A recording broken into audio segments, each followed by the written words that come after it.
In 8th grade, section A8, we're dealing with writing linear equations. So in the last section, you were learning how to interpret the equations, interpret slope, and interpret y-intercept, and how to apply it to graph. Now, you're not only going to graph it, but you're going to know and understand how to write the equation itself. Please remember that the equation of a line is y equals mx plus b. It's very important that that's like drilled in your head, because that's what we're using here. Now your book in either this section or last section might have explained something about point slope form. You can learn it if you want, but if you master the slope intercept form, you should be good no matter what equation is thrown your way. Okay? So Olivia purchased a Spotify subscription for $10 a month. So every month she gets charged $10. But there's a sign-up fee for $20. So that means that even if there's no months that's passed, she still has to pay $20. Okay? If she signs up for 2 months, then that means that she's going to have to pay $20 for the 2 months, but also still pay the $20 sign-up fee, making a total of $40. And for 4 months, she has to pay $40 for each month, $10 per month, so $40 total plus the $20, so $60. Okay? If I want to graph that, it looks like, because these are in the positive, I'm going to make it look a little skew. Okay? Because we want to focus on this corner right here, because it's both positive. So the number of months, this is my x, and this is my y. So this is x and y. So this I can go 1, 2, 3, 4. Okay? But these I want to go maybe by tens.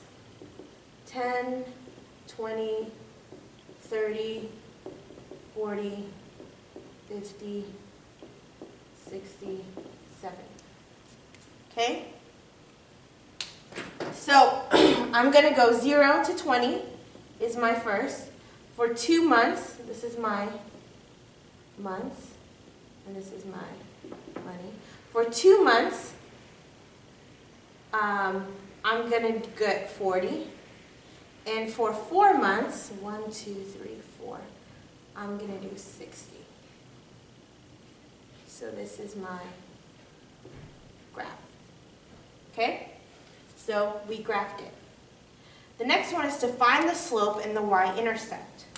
Well, if I have, and in order for me to find the slope, I need to remember the equation of slope. It's m equals y2 minus y1 over x2 minus x1. I need 2 points for this, okay? So I'm going to choose any 2 points. It doesn't matter which one. I'm going to choose the first 2. So my 2 points are 0, 20 and 2, 40. Okay? So what I'm going to do, this is my x1, y1. Please don't forget to label this again. x2, y2, and I'm going to plug it in. y2 is 40 minus y1, which is 20. x2 is 2 minus 0.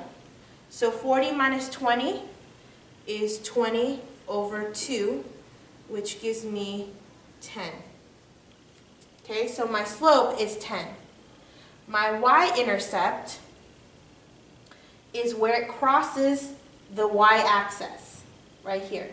So it crosses at 20, so my b equals 20. So if I wanted to write the equation, it would be y equals, my slope, right? Y equals mx plus b. So my slope is 10x, okay? And my intercept is plus 20. All right? So that's me writing the line for this. So now what this line is telling me is let's say I don't want to stay with 4 months, or I want to do 3 months, or I want to do a whole year, 12 months. Then I can find out how much it's going to cost me total no matter what using this equation, okay, just by this pattern. So go ahead and write this down.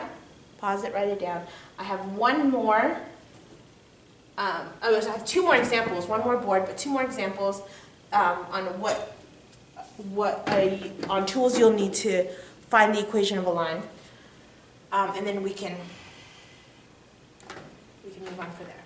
So write an equation in slope-intercept form with slope -1, -1/4, and y-intercept 7. I don't know why I wrote. So this is pretty simple, right? My slope, which is my equation is y equals mx plus b. Okay? I know my m equals -1/4, and my y-intercept is 7. So once I find that, that's the only two I need, then I can have the equation y equals -1/4 x plus 7. And if I wanted to graph this, I would start at 7, and then I would go down 1, and then over +4, down 1 over +4, and then I'd, y equals mx plus b,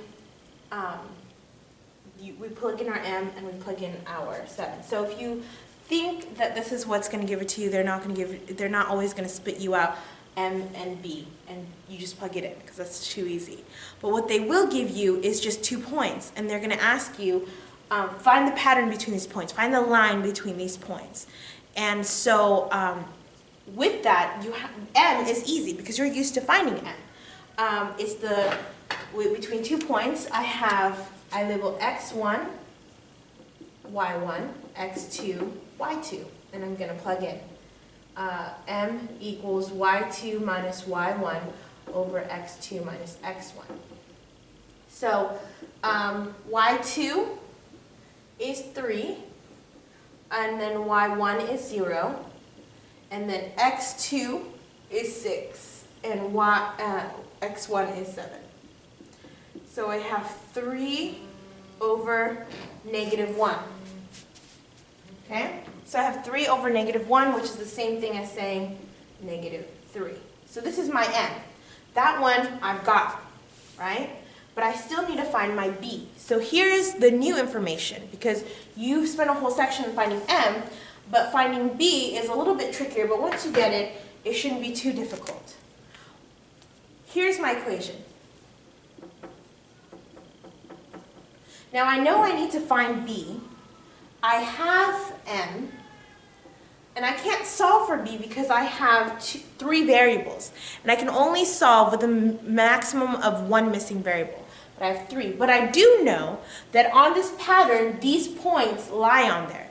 So at one point in time, this is true for this equation. At one point in time, this is true with this equation. So what I'm going to do is I'm going to use one of those points. It doesn't matter which one. For this one, because working with 0 is pretty fun. So I'm just going to pick this one. Okay? So that means I'm going to plug this in for x and y. And look what happens when I do that. Well, y is 0. I'm going to keep my m. And I'm going to keep my x. And then I'm going to plug in my x. Now, okay, now I have only one missing variable, which is my b. So now I can solve. -3 times 7 equals -21 plus b. I'm going to add 21 to both sides. I end up with 21 equals b. So because I have a b, and because I have an m, I can now plug it in. Now, I'm not going to worry about my x and y anymore. I only needed it to find my b. So once I go find my b, then I can plug in -3x plus 21. And this is my equation. Now, I would get 21 still if I plugged in 6 and 3. Okay? So it doesn't matter which one I use, I just needed it again to find my b.